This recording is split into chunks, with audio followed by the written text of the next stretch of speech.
अस्सलाम वालेकुम एवरीवन, कैसे हैं सब दोस्त अहबाब। आप देख रहे हैं व्लॉग्स बाय अमार बसरा। आज हम मौजूद हैं बहावल नगर की सबसे बड़ी तहसील फोरटाबास में। बड़ी तहसील होने के साथ साथ ये कदीम तारीखी शहर है। अगर हम इसके रकबे की बात करें तो इसका टोटल रकबा 12 लाख एकड़ है, जिसमें 10 लाख एकड़ चोलिस्तान और आबाद रकबा तकरीबन 2 लाख एकड़ है। 1981 की मरदमशुमारी के मुताबिक इसकी टोटल आबादी 2 लाख थी। इसी तरह 1997 की मरदमशुमारी के मुताबिक इसकी आबादी बढ़ के 3 लाख हो गई और 2005 की मरदमशुमारी के मुताबिक इसकी आबादी 4 लाख थी। और अगर हम 2021 और 22 में बात करें तो इसकी आबादी तकरीबन 8-9 लाख के करीब है। तहसील फोरटाबास और इसके देहातों में ज़्यादातर बोली जाने वाली ज़ुबान पंजाबी है, जबकि चोलिस्तान में लोग सराइकी बोलते हैं। इस शहर का पहला नाम फुलड़ा था और इसके बाद नवाब ऑफ बहावलपुर मोहम्मद सादक ने अपने बड़े बेटे अब्बास के नाम पर इस शहर का नाम फोरटाबास रखा। आज मैं आपको फोरटाबास की मुकम्मल तारीख के बारे में बताऊंगा।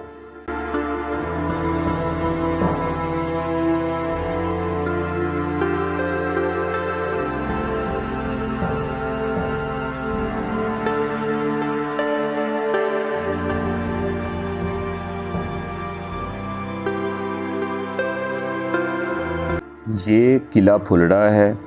किला फुलड़ा एक नहायत ही कदीम तारीख़ी किला है। किला फुलड़ा के बारे में सबसे पहली तहरीर ये है कि 1398 में अमीर तैमूर ने दीगर किलों के साथ इस किला को फ़तह किया और दूसरी रवायत के मुताबिक शेर शाह सूरी ने हुमायूं पर हमला किया तो इसने राह फ़रार इख्तियार की और किला फुलड़ा में पनाह हासिल की। शेर शाह सूरी इसकी ताक़ब में 1540 में यहाँ आया तो हुमायूं यहाँ से फ़रार होकर मरोट और बाद अज़ां उमरकोट पहुँच गया। इस किला के बारे में ये भी मशहूर है कि ये बीकानेर रियासत के बानी बीका सिंह की हुक्मरानी से पहले का तामीर करता है। इस किला के बारे में 5 फुला शहज़ादी और जानी चोर की कहावतें भी पुराने लोगों में मशहूर हैं। किला फुलड़ा के बारे में ये भी मशहूर है कि शहज़ादी फूल कुमारी ने इसे बनाया था। किला के खंडरात से एक सिक्का मिला जिस पर हिंदी में फूल सिंह जी महाराज तहरीर था। लोग कहते हैं कि फूल सिंह ने इसे तामीर करवाया। कायम खां अरबानी के बेटे अकरम खां अरबानी ने 1767 में इस किला को दोबारा से तामीर करवाया। ये रियासत के दूसरे नवाब मुबारक खां अब्बासी का दौर था।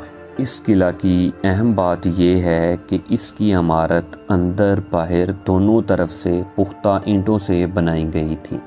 किला के अंदर 118 फुट गहरा और 4 फुट चौड़ा कुआं था। किला के अंदर चारों कोनों पर मीनार तामीर किए गए थे।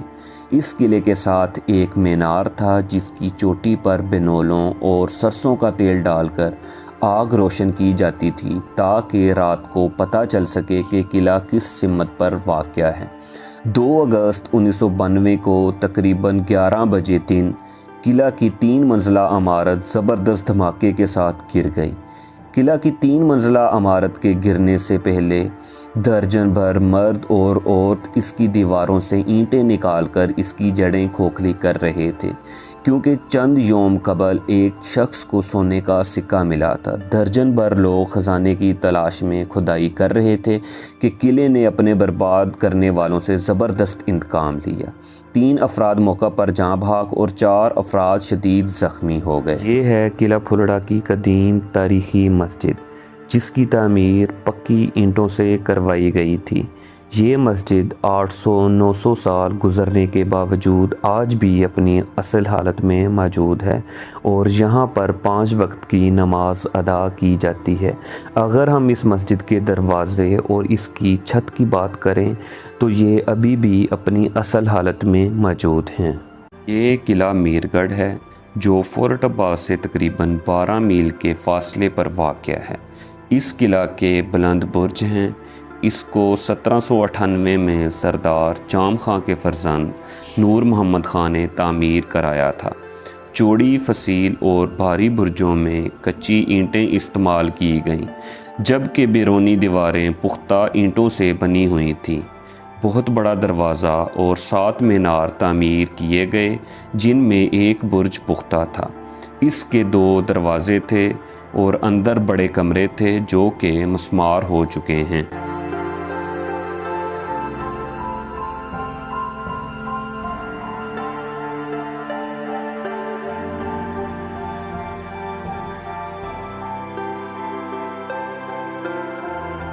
ویڈیو میں نظر آنے والے چولستان میں سے آج سے 500-600 سال قبل ایک دریا گزرتا تھا جس کا نام دریائے گھاگرا تھا، اور کہا جاتا ہے کہ قلعہ میر گڑھ دریائے گھاگرا کے کنارے پر واقع تھا۔ یہ قلعہ میر گڑھ کی قدیم تاریخی مسجد ہے جس کی تعمیر پکی اینٹوں سے کروائی گئی تھی۔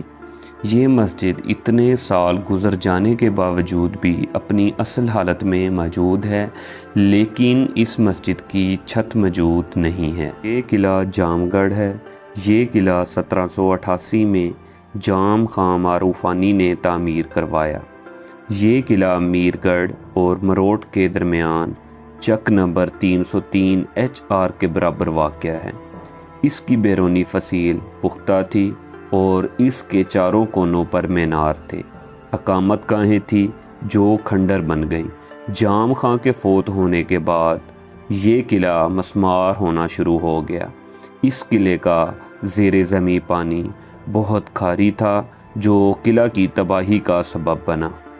یہ ہے فورٹ عباس کا ریلوے اسٹیشن۔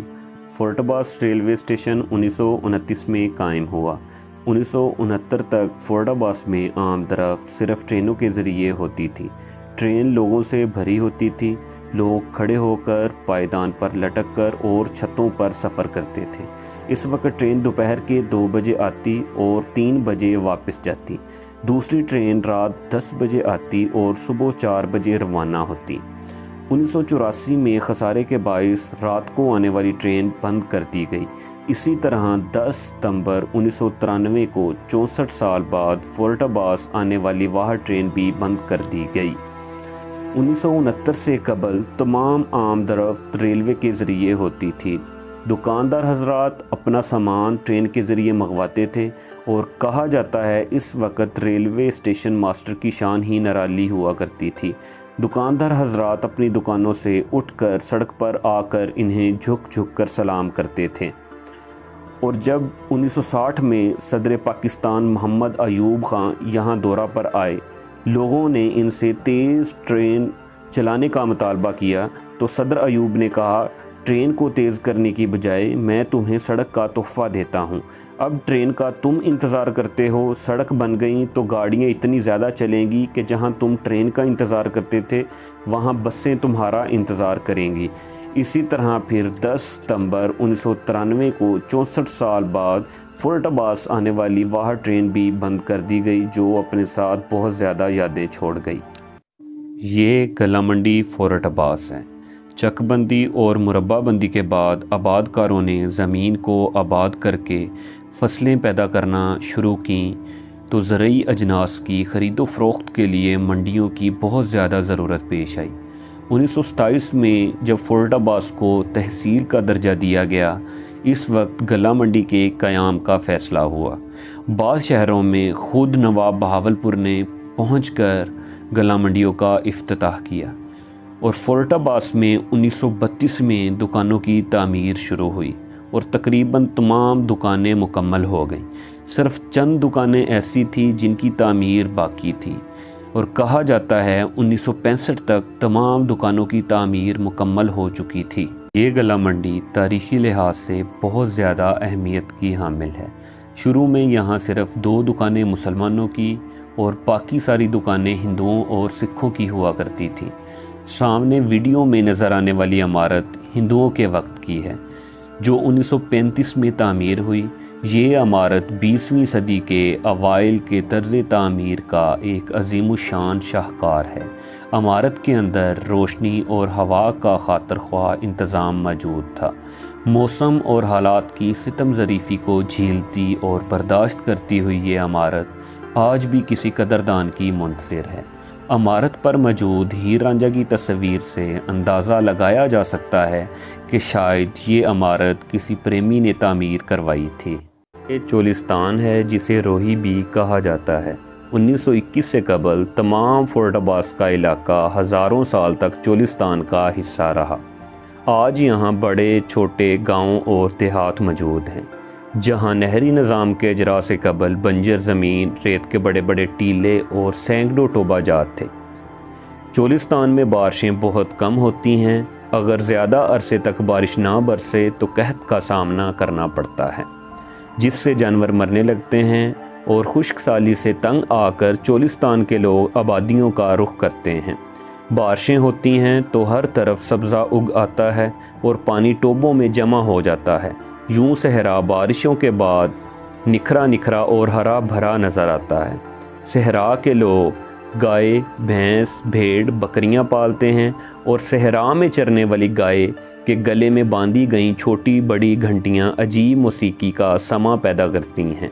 रोही के लोगों की सबसे बड़ी ख्वाहिश बराने रहमत का नज़ूल है। चोलिस्तानी लोग बारिश के पानी को टोबों में महफूज कर लेते हैं और चोलिस्तान में टोबे में मौजूद पानी को फटकड़ी डालकर साफ़ किया जाता है।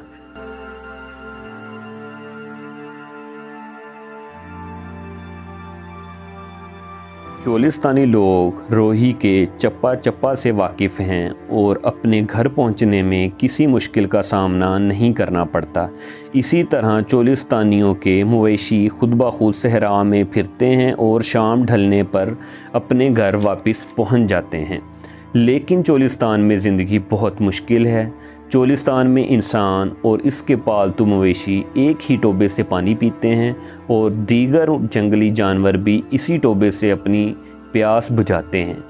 चोलिस्तान जहां लोग सितारों के ज़रिए रास्ते का तयन करते हैं, चोलिस्तान जहां लोग घास भूस की झोंपड़ियों में रहते हैं।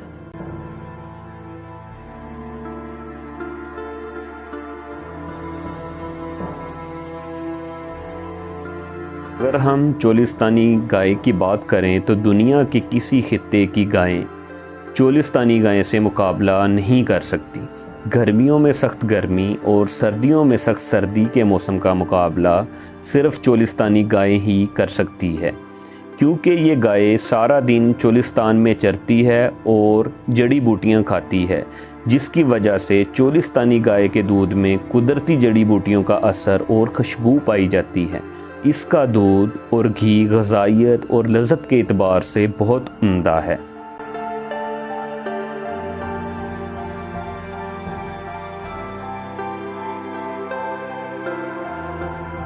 Canal rest house fort Abbas है, जो कि 1929 में तामीर हुआ। मुल्क की तमाम अहम सरकारी शख्सियात यहाँ क़याम करती हैं। Fort Abbas canal rest house खूबसूरती में अपनी मिसाल आप है, जहाँ पर हर किस्म का फूल और पौधा मौजूद है। अगर हम इसकी इमारत की बात करें तो ये अभी तक अपनी असल हालत में मौजूद है। ये government high school fort Abbas है। फोर्ट अब्बास में 1935 में पहला प्राइमरी स्कूल कायम हुआ। बाद अज़ां इसे मिडिल स्कूल का दर्जा दिया गया और इसी तरह 1950 में इसे हाई स्कूल का दर्जा मिला। अगर हम इस स्कूल की बात करें तो ये तहसील फोर्ट अब्बास का सबसे बड़ा और ख़ूबसूरत स्कूल है। इसके साथ साथ ये स्कूल 10 साल से तहसील भर में मैट्रिक में अव्वल पोजीशन हासिल करने में नुमायां रहा है। ये वो स्कूल है जिसने हज़ारों डॉक्टर्स, इंजीनियर्स और पायलट पैदा किए हैं। इस स्कूल में क्रिकेट के बड़े ग्राउंड, हॉकी का ग्राउंड और बास्केटबॉल का ग्राउंड भी मौजूद है। ये government graduate college fort Abbas है। 1 जनवरी 1976 को government high school fort Abbas के 2 कमरों में इंटर कॉलेज का अजरा हुआ। 1976 में कॉलेज के पहले प्रिंसिपल हाजी नेमत अली थे।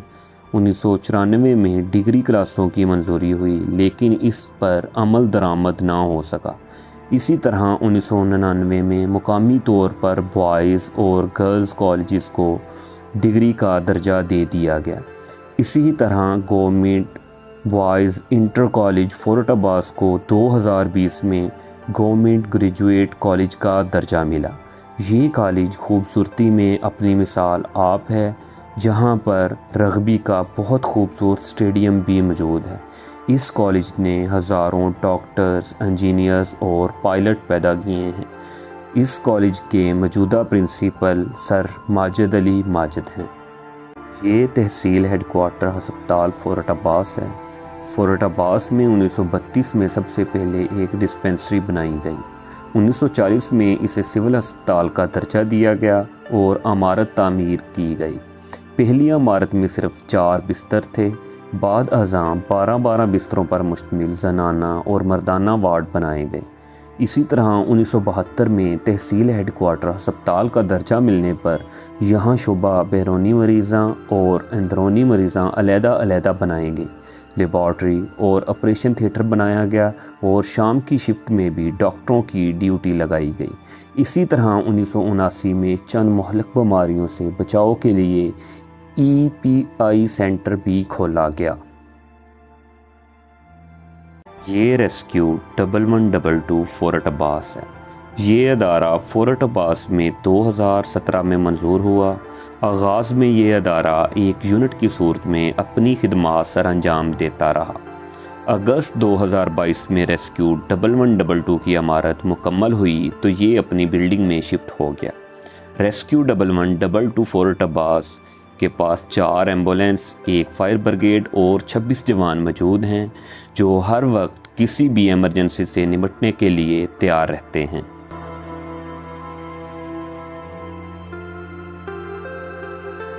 ناظرین، یہ ٹاؤن کمیٹی فورٹ عباس ہے۔ نواب صادق محمد عباسی نے ایک شاہی فرمان کے ذریعے 1935 میں ٹاؤن کمیٹی فورٹ عباس کے قیام کا اعلان کیا۔ اس شاہی حکم کے مطابق ٹاؤن کمیٹی کی حد مقرر کی گئی۔ اس شاہی فرمان کی فوٹو کاپی بلدیہ ریکارڈ میں بھی موجود ہے۔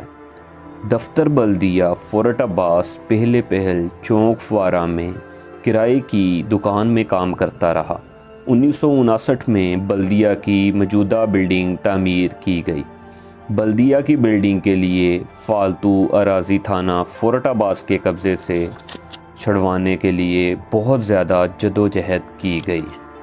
یہ سول عدالت فورٹ عباس ہے۔ پہل سول جج ہارون آباد مہینہ میں 1 ہفتہ اپنا کیمپ لگاتے تھے۔